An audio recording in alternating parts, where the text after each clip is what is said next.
Here we go with Holst chapter 4.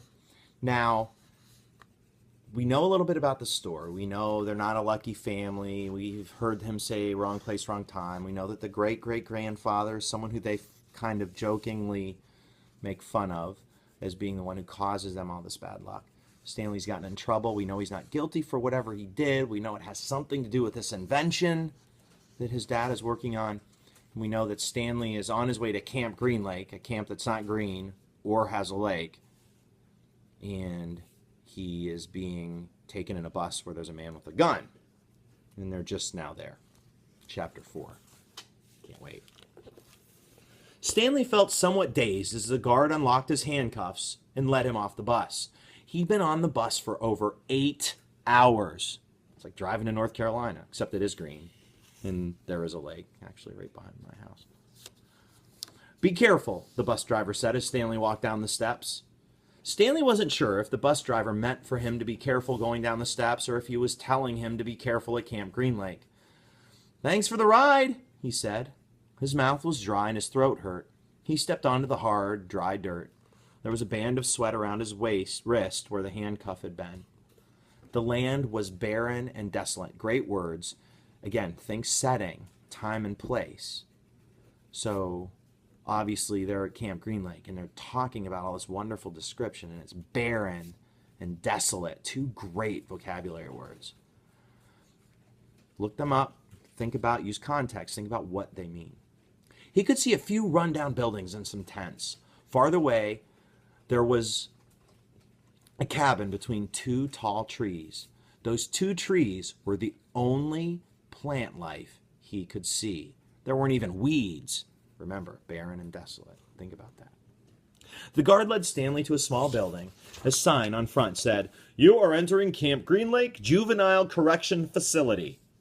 Next to it was another sign which declared that it was a violation of the Texas Penal Code to bring guns, explosives, weapons, drugs, or alcohol onto the premises. As Stanley read the sign, he couldn't help but think, well, duh. The guard led Stanley into the building where he felt a welcome relief of air conditioning. A man was sitting with his feet up on a desk. He turned his head when Stanley and the guard entered, but otherwise didn't move. Even though he was inside, he wore sunglasses and a cowboy hat. He also held a can of soda, and the sight of it made Stanley even more aware of his own thirst. I'm actually a little thirsty, too. He waited while the bus guard gave the man some papers to sign. "That's a lot of sunflower seeds," the bus guard said.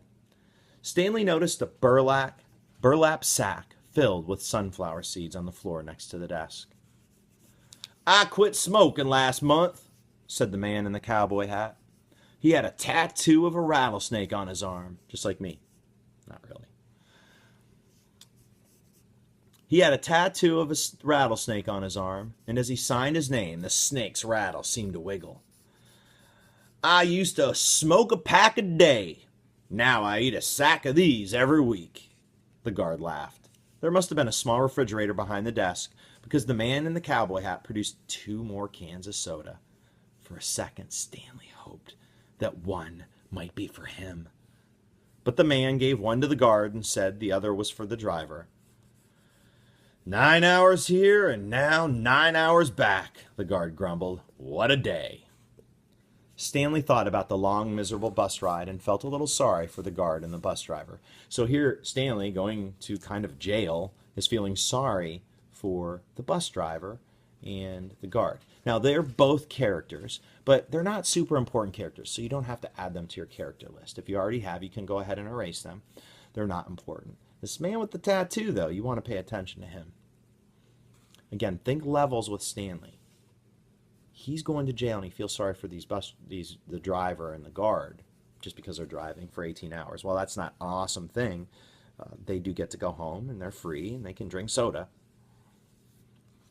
The man in the cowboy hat spit sunflower seed shells into a waste paper basket. Then he walked around the desk to Stanley. My name is Mr. Sir, he said. Whenever you speak to me, you must call me by my name. Is that clear? Stanley hesitated.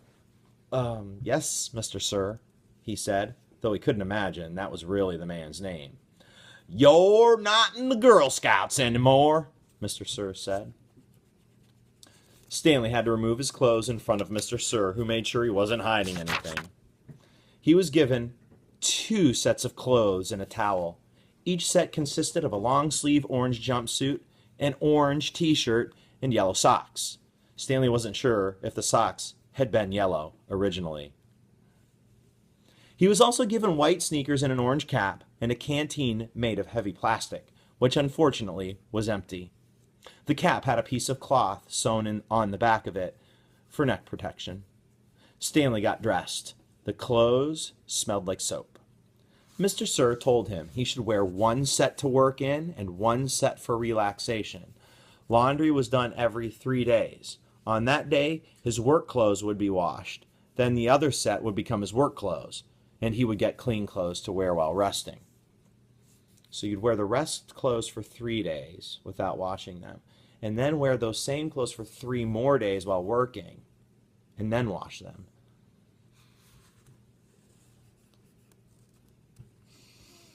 "You are to dig 1 hole each day, including Saturdays and Sundays. Each hole must be 5 feet deep and 5 feet across in every direction. Your shovel is your measuring stick. Breakfast is served at 4:30. Stanley must have looked surprised, because Mr. Sir went on to explain that they started early to avoid the hottest part of the day. "No one is going to babysit you," he added. "The longer it takes you to dig, the longer you'll be out in the sun. If you dig up anything interesting, you are to report it to me or any other counselor. When you finish, the rest of the day is yours." Stanley nodded to show he understood. "This isn't a Girl Scout camp," said Mr. Sir. He checked Stanley's backpack and allowed him to keep it. Then he led Stanley outside into the blazing heat. "Take a look around you," Mr. Sir said. "What do you see?" Stanley looked out across the vast wasteland. The air seemed thick with heat and dirt. "Not much," he said, then hastily added, "Mr. Sir?" Mr. Sir laughed. "You see any guard towers?" "No." "How about an electric fence?" "No, Mr. Sir." "You want to run away?" Mr. Sir asked him. Stanley looked back at him, unsure what he meant. "If you want to run away, go ahead. Start running. I'm not going to stop you." Stanley didn't know what kind of game Mr. Sir was playing. "I see you're looking at my gun. Don't worry, I'm not going to shoot you." He tapped his holster. "This is for yellow-spotted lizards." There they are again. "I wouldn't waste a bullet on you." "I'm not going to run away," Stanley said. "Good thinking," said Mr. Sir. "Nobody runs away from here. We don't need a fence. Know why? Because we've got the only water for 100 miles. You want to run away? You'll be buzzard food in 3 days. Stanley could see some kids dressed in orange and carrying shovels, dragging themselves toward the tents.